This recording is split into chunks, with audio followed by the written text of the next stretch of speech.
Posisi Sudan dengan Saudi Arabia di Red Sea di Laut Merah ibarat Indonesia dengan Malaysia di Selat Malaka. Saudi itu Malaysianya, Sudan itu Indonesianya, karena Sudan sangat mirip Indonesia. Kaya sumber daya alam seperti gold, juga memiliki cadangan logam mineral berharga lainnya, selain minyak dan gas yang juga besar cadangan depositnya. Kita perjelas, posisi strategis, punya sumber daya alam, pemerintahannya ribut terus di dalam. Terdengar tidak asing bukan? Jadi ada apa dengan Sudan? Di Sudan saat ini terjadi perang saudara antara dua jenderal perang mereka, antara panglima dan wakil panglima militernya. Keduanya adalah pemimpin de facto Sudan. First in command versus second in command. Kita mereview apakah perang keduanya adalah merupakan proxy war dari sebuah perang yang lebih besar atau ada larger interest di belakangnya. Proxy war adalah siapa yang bertempur di lapangan berbeda dengan niat di belakang yang membantunya. Ukraina di belakangnya sekutu, terutama Amerika. Rusia di belakangnya Tiongkok. Jadi perang di Ukraina adalah proxy war antara Amerika dan Tiongkok. Sekarang bagaimana dengan Sudan? Blinken, Menteri Luar Negeri Amerika, mengkonfirmasi dengan pernyataan,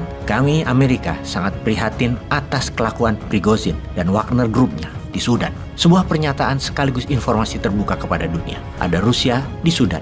Sergei Lavrov, Menteri Luar Negeri Rusia, membenarkan Wagner di sana untuk melindungi rakyat Sudan. Yang menjadi pertanyaan kita di awal, apakah Sudan adalah Ukraina selanjutnya? Proxy war Amerika dan Tiongkok lagi. Perang di Sudan saat ini adalah antara militer Sudan dengan pasukan paramiliter Sudan. Yang keduanya sebelum ini adalah masuk dalam jajaran angkatan bersenjata Sudan yang terpecah karena berasal dari dua kepentingan berbeda yang untuk sementara kemarin bersatu. Jenderal Abdul Fattah al-Burhan adalah panglima tentara Sudan dan juga merupakan pemimpin de facto sejak tahun 2021 ketika menggulingkan Presiden Omar al-Bashir.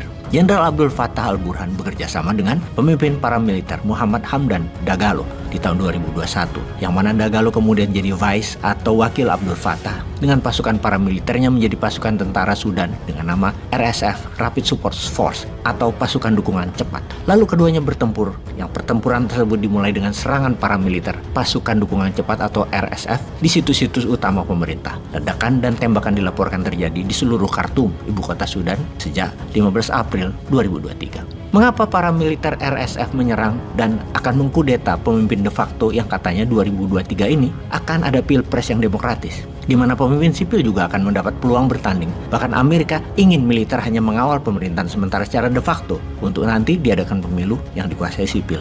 Itu maunya Amerika agar Sudan bisa dikerjain seperti negara-negara lainnya. Amerika nggak mau negara demokratis itu dipimpin oleh pemimpin yang kuat seperti dari militer atau orang militer seperti di Sudan sekarang yang nantinya bukan orang Amerika. Nggak mau Amerika. Ketika Abdul Fattah menjadi pemimpin de facto atau presiden Sudan, Amerika mepet dia. Kemudian Abdul Fattah al-Burhan memberikan banyak fasilitas negara untuk Amerika tanpa menunda. Putin di tahun 2021 juga menandatangani perjanjian 25 tahun untuk membangun naval base Rusia di Sudan yang akan jadi pangkalan 4 kapal perang Rusia dan 4 kapal selam bertenaga nuklir dan 3.000 anggota militer angkatan laut Rusia di Sudan di Laut Merah. Sebagai counter prestasinya, Rusia memberikan pelatihan militer dan senjata ke Sudan. Hal ini membuat Amerika murka dan memperingati Abdul Fattah kalau kerjasama dengan Rusia tetap dijalankan. Amerika tidak membantu Sudan, terutama membantu dolar. Disinilah asal pokok keributan. Karena Muhammad Hamdan Dagalo sangat pro-Rusia dan Abdul Fattah pro-Amerika yang akan mengadakan pilpres agar dirinya bisa bertanding di pilpres. Dan Dagalo tidak boleh ikut, harus tetap jadi orang nomor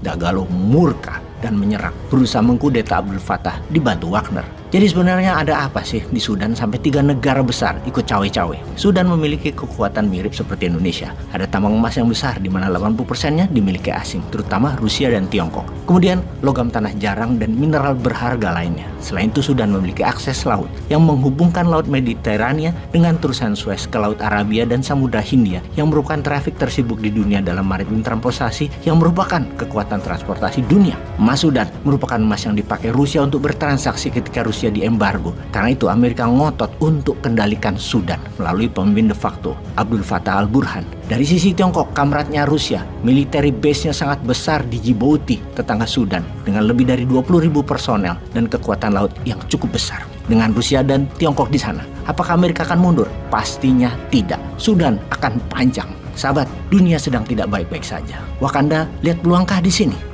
Peace.